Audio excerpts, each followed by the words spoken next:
Today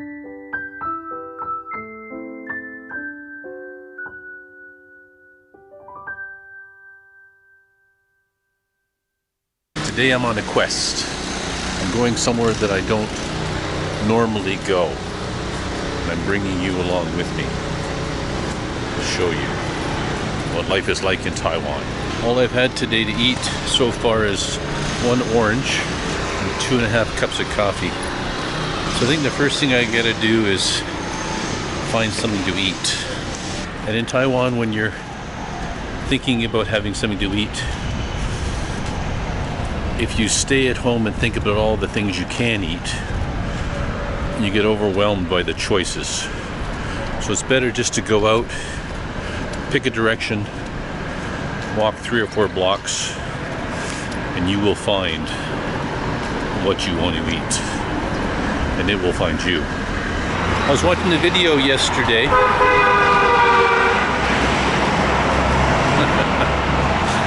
Taiwan's a noisy place. I was watching a video yesterday.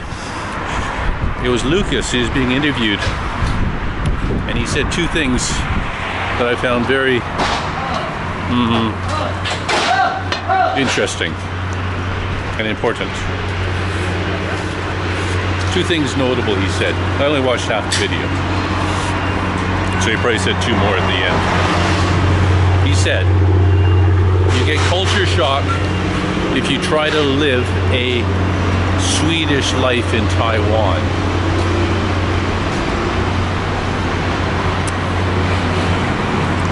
So I think that's good because I've never really experienced culture shock in Taiwan ever since I just kind of live like a local. And that means eating like a local,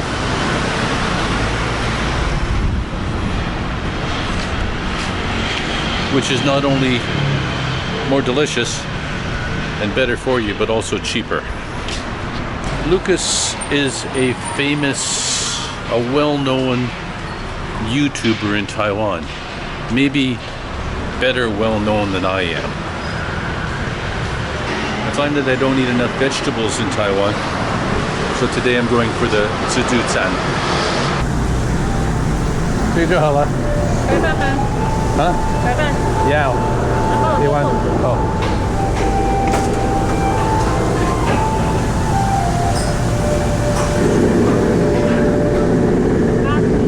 Roger.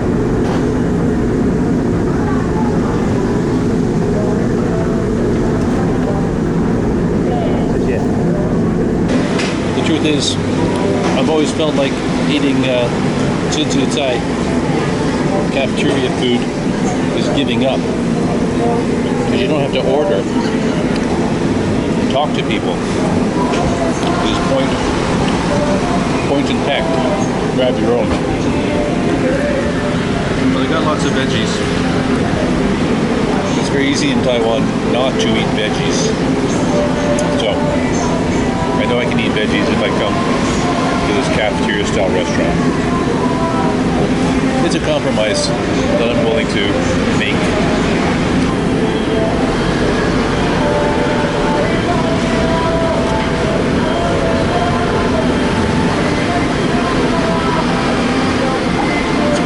You know, I've been coming to Asia, well, I lived in Asia for 10 years, lived in Taiwan for 10 years, and then for the last 10 years I've been coming to Asia every year for a few weeks or months.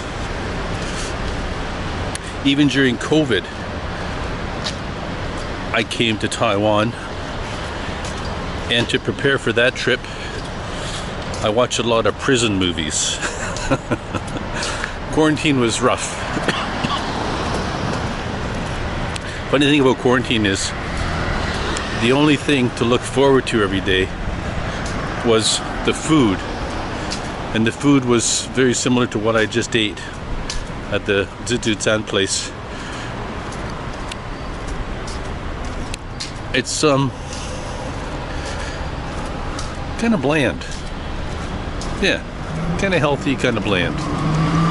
I learned recently in my trip to Meinong, and then again in my trip to Hentren, that southern Taiwan was settled much before northern Taiwan. We always think that Taipei's always been the capital and all the focus has always been in the north, but I think the Japanese did that. Retirement is like a holiday, the way that Taiwan is like China.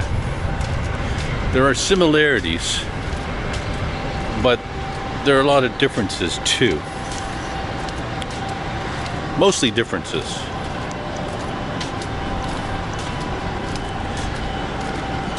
Just got back from a holiday in Hentren.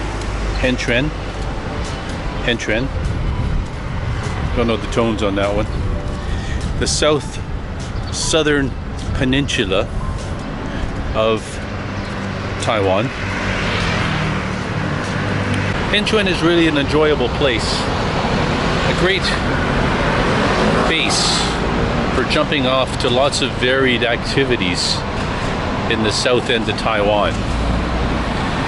Activities like riding around on a scooter, going to hot springs. When you're down in southern Taiwan, you can cross the island in a single hour. So you can ride back and forth across the bottom of the island a few times if you choose to do so. The highlights of visiting Hentren are to visit the hot springs, which are really hot. 42 degrees is pretty hot. And to visit the fishing villages and the beaches and the bays on the west coast. And Kending, after all these years, remains pretty much unchanged.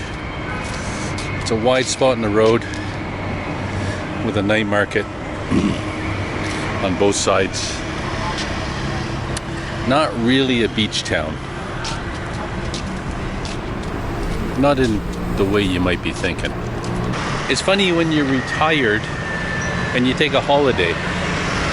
It's like you're saying to yourself, well, I need a break from doing nothing. A holiday when you're retired is essentially a change of scenery with some added discomfort. That's all it is. The great thing about retirement is that you can fill your time with the stuff you want to do. And that means your time doesn't get filled with stuff that other people want you to do. Like when you're working. Because when you're working, your boss wants you to come in at 9 o'clock and then stay till 5 o'clock and maybe work overtime.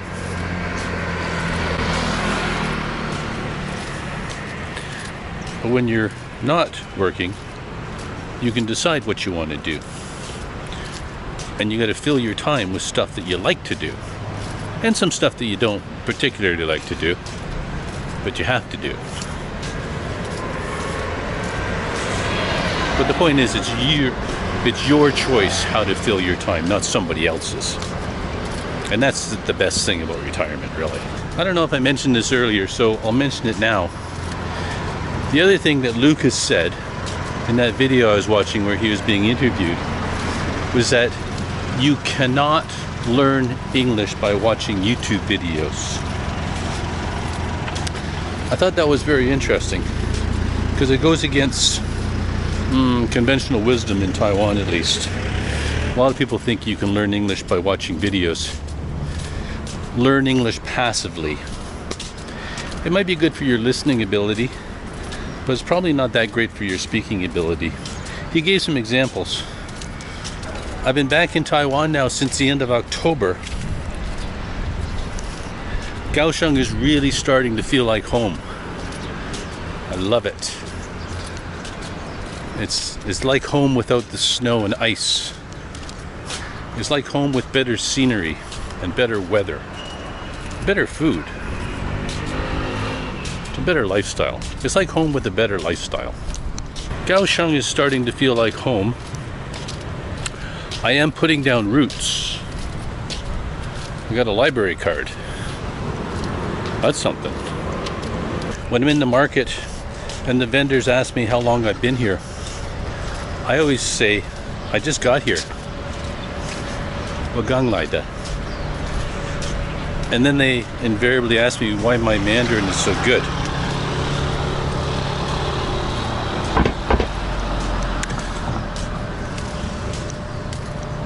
I tell them I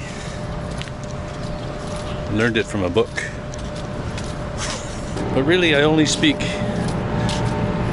market and restaurant Mandarin.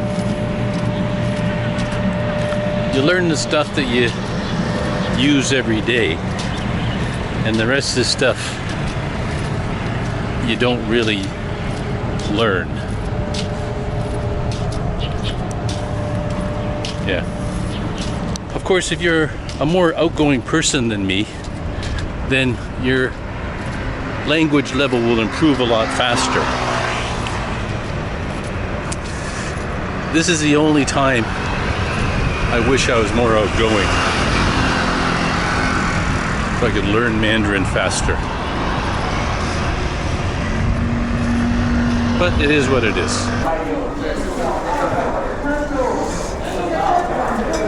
I think I might need a basket. Do you know where I am yet? I'm at the Jalafu Carrefour.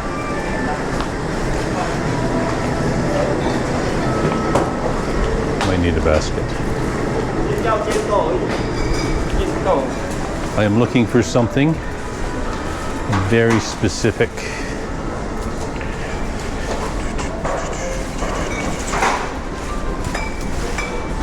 It is not on this floor.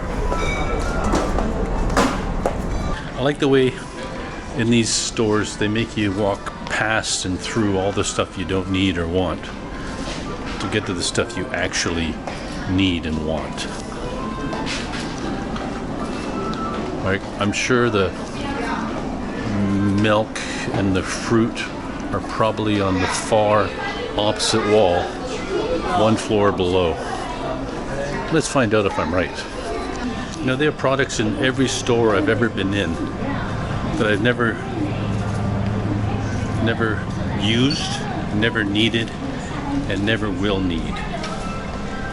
So many products that are just wasted on me. So what I'm looking for is peanut butter. Some mornings I like to stay in and drink coffee and eat peanut butter on toast. I hope Carrefour has it. If the Jala food doesn't have it, it means I'll have to go to Costco. I really don't want to go to Costco. I once went looking for peanut butter in a supermarket in Paris with my friend Danny. But instead of saying beurre d'arachide, we were saying beurre d'arachnide, which is spider butter. Needless to say, we bought a bottle of wine instead. The French don't eat peanut butter, I don't think. Not like North Americans do. So maybe it's not here. Kaohsiung, Kaohsiung, Kaohsiung, Kaohsiung, where are you? I'm in the deepest, darkest corners. I feel like I'm getting close. Here it is. Oh my God. They've got 3 kinds of peanut butter. It's okay. I was hoping for a natural peanut butter without sugar. Cream nut.